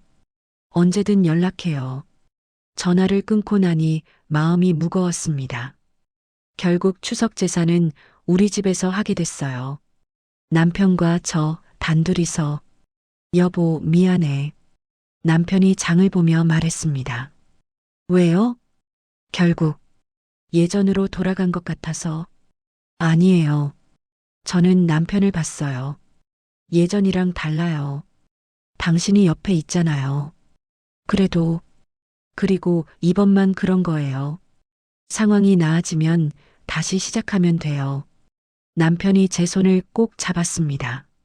사흘 동안 남편과 함께 제사를 준비했습니다. 이제 남편도 많이 익숙해졌어요. 여보, 북어는 이 정도면 됐지? 응, 잘했어요. 전도 이제 좀 잘 붙이는 것 같아. 많이 늘었어요. 우리는 나란히 부엌에 서서 일했습니다. 40년 만에 처음 느껴보는 풍경이었어요. 힘들었지만 외롭지는 않았습니다. 추석 당일 아침이었습니다. 제사상을 차리고 있는데 초인종이 울렸어요. 누구지? 남편이 문을 열었습니다. 그리고 깜짝 놀라 저를 불렀어요. 여보, 나와봐. 문 앞에는 막내 동생이 서 있었습니다. 형님, 막내 동생이 고개를 숙였습니다. 들어와. 남편이 차갑게 말했어요. 막내가 집 안으로 들어왔습니다. 뒤에는 민지도 따라왔어요. 형님, 형수님, 죄송합니다. 막내가 깊게 절했습니다. 남편은 아무 말 없이 거실로 들어갔어요. 저는 막내를 봤습니다. 왜 왔어요? 제사 지내러 왔습니다. 지금 와서? 제 목소리가 차가웠어요. 형수님, 정말 죄송합니다. 막내가 다시 고개를 숙였습니다. 6개월 동안 생각 많이 했습니다. 형님이 그때 하신 말씀 계속 마음에 남았어요. 막내의 목소리가 떨렸습니다. 40년 동안 형수가 혼자 했을 때는 생각 안 했어? 막내가 저를 봤어요. 정말 생각 안 했어요. 형수님이 당연히 하는 줄만 알았어요. 근데 6개월 동안 우리 집에 명절이 없으니까 알겠더라고요. 뭐요? 명절이 있다는 게, 가족이 있다는 게 얼마나 소중한지. 마이너스 마이너스 마이너스. 해시태그 1220 마이너스 민지의 말. 민지가 앞으로 나왔습니다. 형님, 사실은. 민지가 조심스럽게 말했어요. 제가 남편을 설득했어요. 당신이? 네. 6개월 동안 남편이 계속 후회하더라고요. 형님한테 너무 심한 말을 했다고, 형수님한테 죄송하다고. 민지가 제 손을 잡았습니다. 그래서 제가 말했어요. 그럼 가서 사과하라고. 민지 씨, 형님, 저희 용서해 주세요. 제발이요. 민지의 눈에 눈물이 고였습니다. 거실에서는 남편과 막내가 마주 앉아 있었습니다. 형님, 할 말 있으면 해. 남편의 목소리가 단호했어요. 죄송합니다. 제가 너무 이기적이었습니다. 이제 알았어? 네. 늦게나마 깨달았습니다. 막내가 고개를 숙였습니다. 형님, 형수님께서 40년 동안 얼마나 힘드셨을지 이제야 조금 알 것 같아요. 조금? 남편이 비웃었습니다. 40년을 조금으로 알겠어? 죄송합니다. 아, 남편이 말했습니다. 나도 똑같았어. 형님? 나도 40년 동안 몰랐어. 형수가 얼마나 힘든지. 남편의 목소리가 떨렸어요. 어머니가 편지까지 남기셨는데 우리는 하나도 몰랐잖아. 근데 나는 6개월 전에 깨달았어. 그리고 변하려고 노력했지. 남편이 막내를 똑바로 봤습니다. 너도 이제 깨달았으면 변해야지. 말로만 미안하다고 하지 말고. 알겠습니다, 형님. 정말 변할 거야? 네. 약속합니다. 그때 또 초인종이 울렸습니다. 이번에는 둘째 동생과 은주였어요. 형님, 은주가 울면서 안으로 들어왔습니다. 형님, 정말 죄송해요. 은주 씨, 저희도 왔어요. 제사 도와드리러요. 둘째 동생도 고개를 숙였습니다. 형님, 죄송합니다. 제가 너무 약했습니다. 회사 일이 힘들다고, 형편이 어렵다고 핑계댔습니다. 둘째의 목소리가 떨렸어요.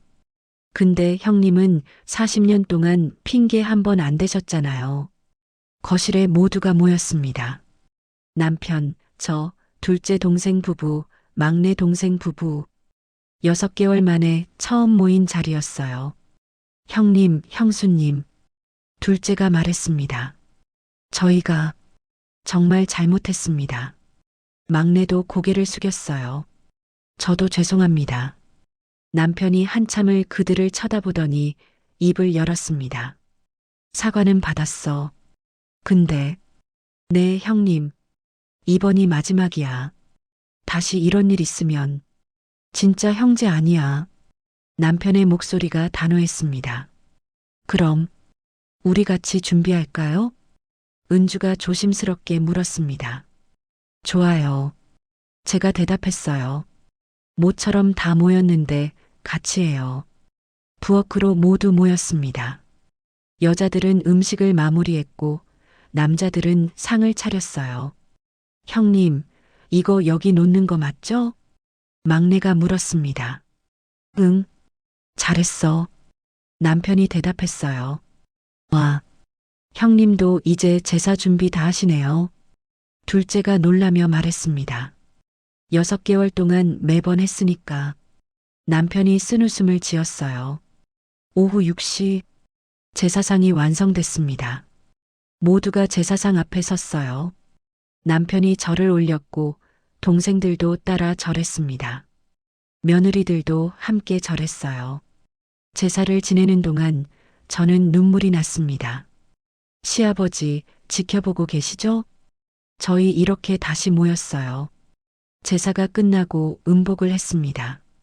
형수님, 막내가 조심스럽게 말했어요.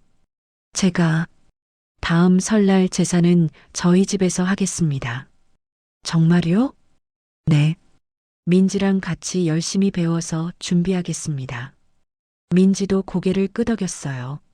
저도 형님한테 배우고 싶어요. 고마워요. 제가 말했습니다. 은주도 말했어요.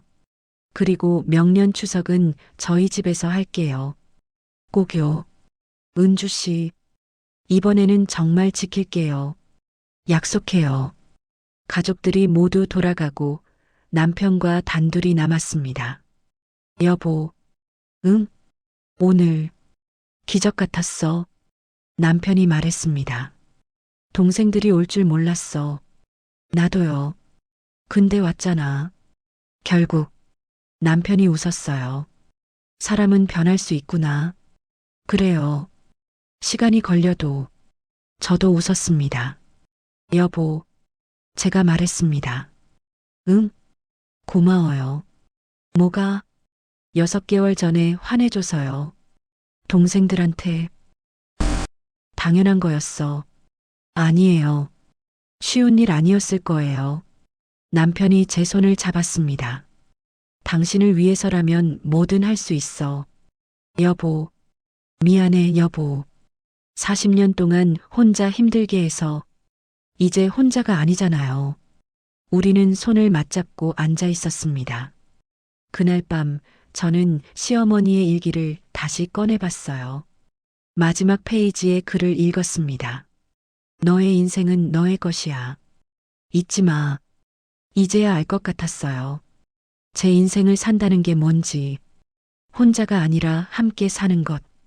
완벽하지 않아도 괜찮다는 것. 실수해도 다시 시작할 수 있다는 것. 창밖을 봤습니다.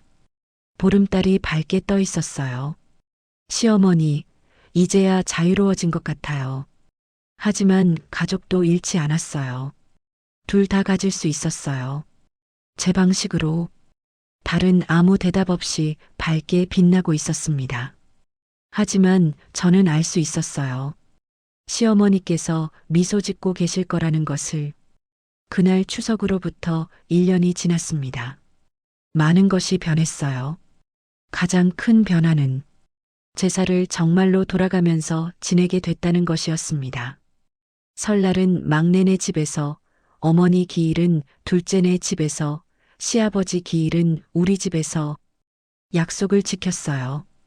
모두가 설날이었습니다. 이번에는 막내네 집에서 제사를 지냈어요. 형님, 형수님, 오셨어요? 민지가 반갑게 맞이했습니다. 준비는 잘 돼가요? 네, 형수님이 가르쳐 주신 대로 했어요. 부엌에는 민지와 은주가 함께 있었어요. 형님, 은주가 웃으며 인사했습니다.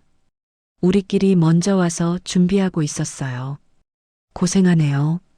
아니에요. 이제 좀 익숙해졌어요. 며느리들이 함께 웃고 있었습니다. 거실에서는 남편들이 상을 차리고 있었어요. 형, 이거 여기 맞죠? 둘째가 물었습니다. 응, 잘했어. 남편이 대답했어요. 야, 막내야. 과일은 홀수로 놓아야 한다니까.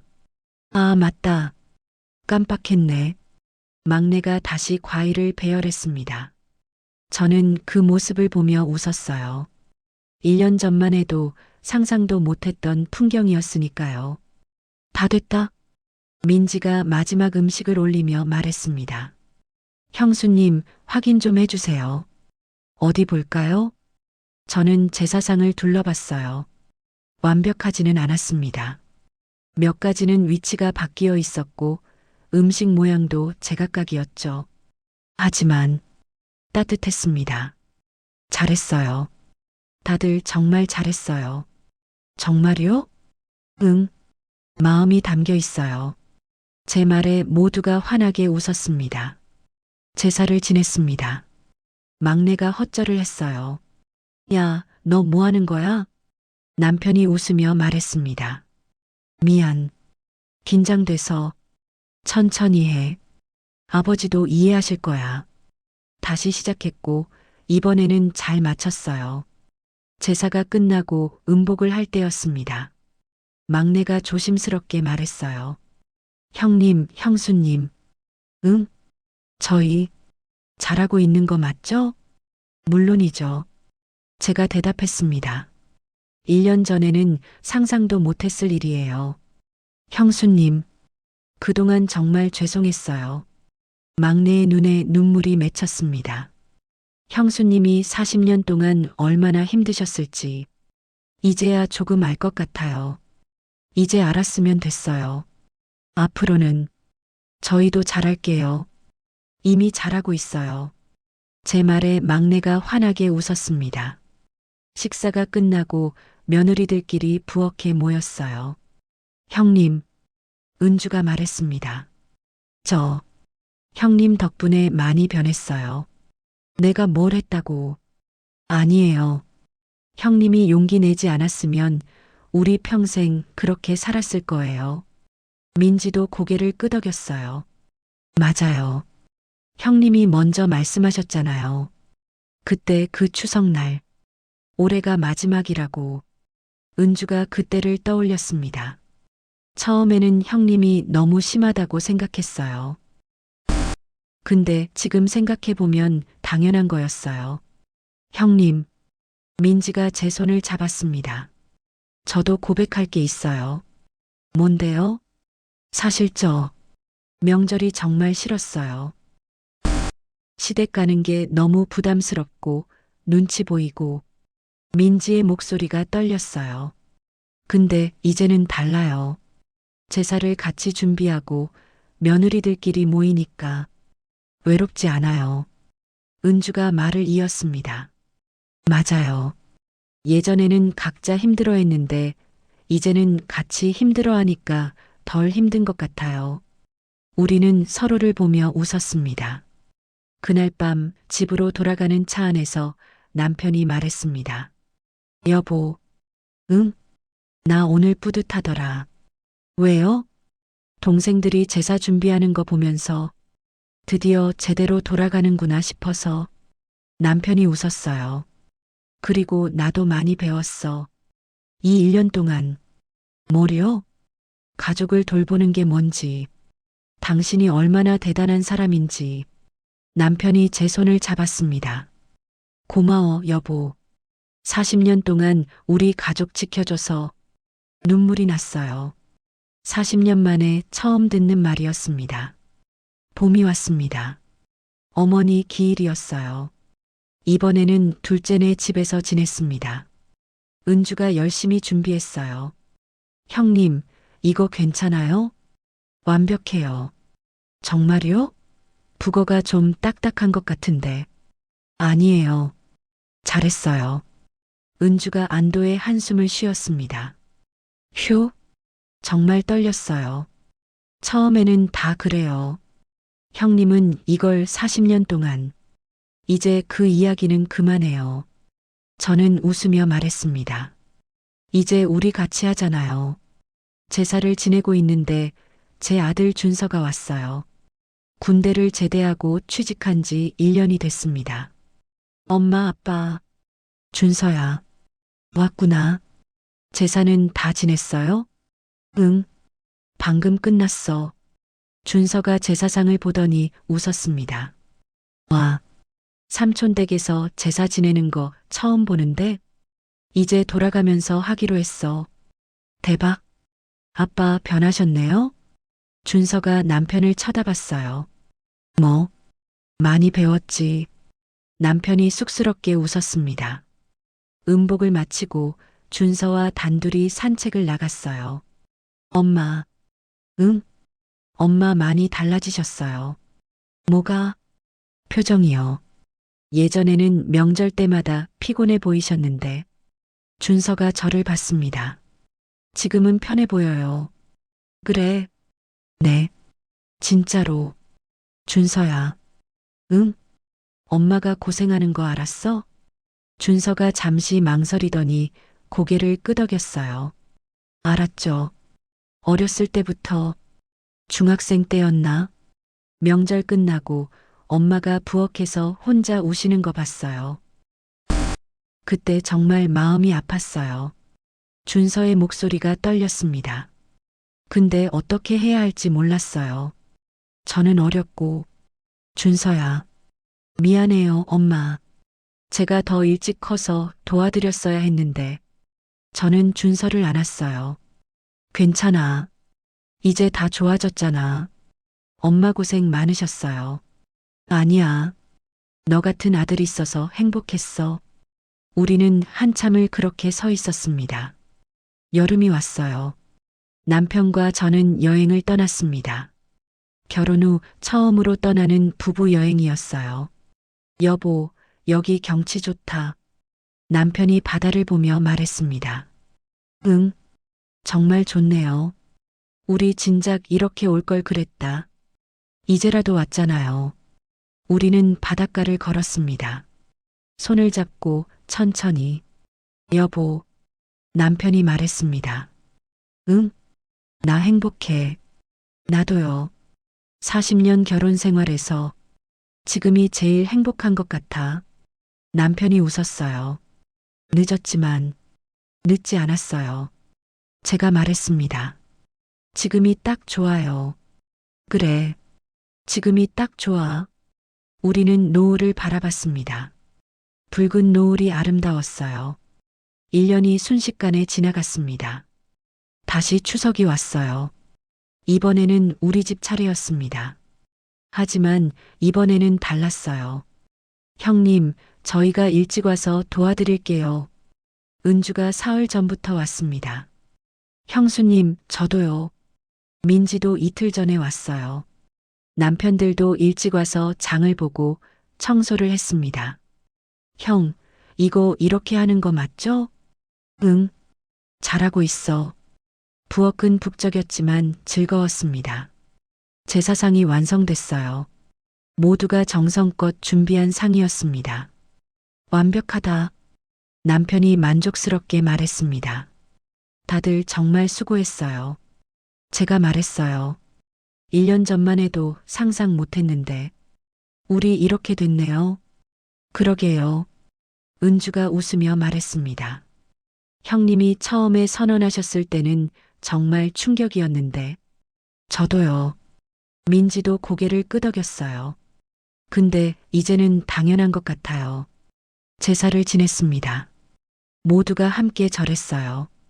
제사가 끝나고 음복을 하는데 남편이 말했습니다. 여러분, 모두가 남편을 봤어요. 오늘 우리 아버지 25주기예요. 아버지가 돌아가신 지 25년. 그동안 형수가 혼자 제사를 지냈습니다. 남편의 목소리가 떨렸어요. 미안합니다. 형수에게 그리고 아버지에게. 형님, 이제라도 우리가 깨달아서 다행이에요. 그렇죠? 남편이 저를 봤습니다. 저는 고개를 끄덕였어요. 네, 다행이에요. 다음 날 온 가족이 시어머니 산소에 갔습니다. 어머니, 제가 산소 앞에 무릎을 꿇었어요. 저희 왔어요. 남편도 시동생들도 며느리들도 함께 절했습니다. 어머니, 저희 이제 약속 지키고 있어요. 제가 말했습니다. 돌아가면서 제사 지내고 서로 도와주고 눈물이 났어요. 어머니가 원하셨던 대로요. 바람이 불었습니다. 마치 시어머니께서 대답하시는 것 같았어요. 잘했다.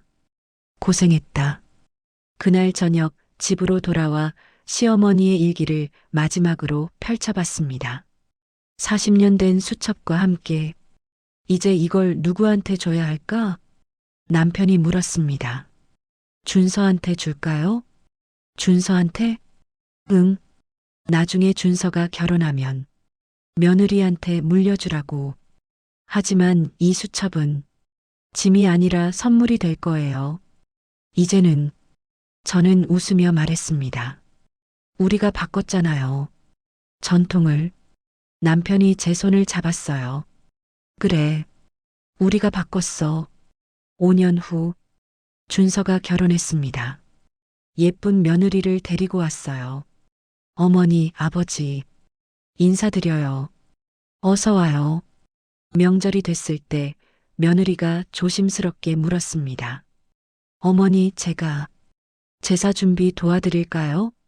그럼 같이 하자. 저는 며느리의 손을 잡았어요. 혼자 하는 게 아니라 같이 하는 거야. 우리 집은 며느리가 환하게 웃었습니다. 부엌에서는 남편이 준서를 가르치고 있었어요. 아들, 북어는 이렇게 손질하는 거야. 네, 아버지. 저는 그 모습을 보며 흐뭇하게 웃었습니다. 드디어 바뀌었구나. 우리 가족이, 우리 전통이. 밤에 혼자 창가에 앉아 달을 봤습니다. 시어머니, 보고 계시죠? 저희 잘하고 있어요. 힘들었지만 포기하지 않았어요. 그래서 이렇게 행복해졌어요.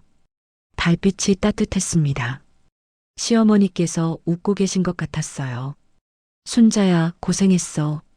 정말 고생했어. 이제 쉬어도 돼. 너는 충분히 했어. 저는 눈물을 흘리며 웃었습니다. 네, 어머니. 고마워요.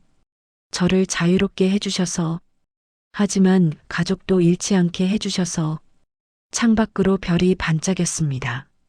새로운 시작을 축복하는 것처럼 이 이야기는 대한민국의 수많은 며느리들에게 바칩니다. 당신의 고생은 결코 당연하지 않습니다. 당신의 희생은 인정받아야 합니다. 그리고 당신은 자유로워도 됩니다. 변화는 늦지 않았습니다. 박순자육 17세는 지금도 가족들과 행복하게 살고 있습니다.